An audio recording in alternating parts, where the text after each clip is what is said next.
গল্প অন্ধকারে এক ক্ষুধার্ত পরিবারের কান্না।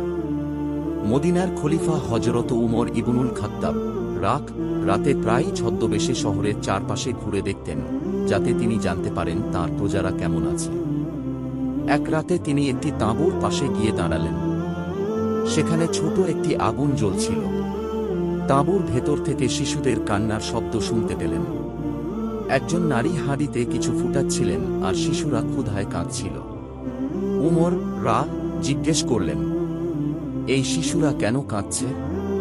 মহিলা উত্তর দিলেন, তারা ক্ষুধার্ত। আমার কাছে কিছু খাবার নেই।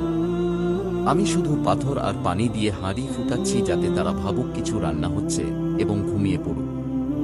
উমর বিস্মিত হয়ে গেলেন। সেই মহিলা জানতেন না তিনিই খলিফা, বরং অভিযোগ করলেন, উমর তো আমাদের খলিফা, সে আমাদের খেয়াল রাখে না। উমর কিছু না বলে সোজা বাইতুল মাল, সরকারি তহবিল গেলেন। সেখান থেকে তিনি ময়দা, তেল ও প্রয়োজনীয় খাবার নিয়ে এলেন। তাঁর সঙ্গী বললেন, হে মুমিনদের নেতা, আমি বয়ে দেই।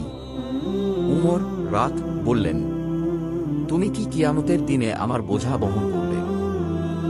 তিনি নিজেই খাদ্যের বস্তা বহন করলেন, তাঁবুর কাছে পৌঁছে রান্না করলেন এবং শিশুরা না খেয়ে হাসি মুখে না থাকলে ফিরে যাননি। গল্পের শিক্ষা। উমর ছিলেন বিশাল সাম্রাজ্যের শাসক, কিন্তু তার জীবনে ছিল বিনয়, দয়া ও ন্যায়।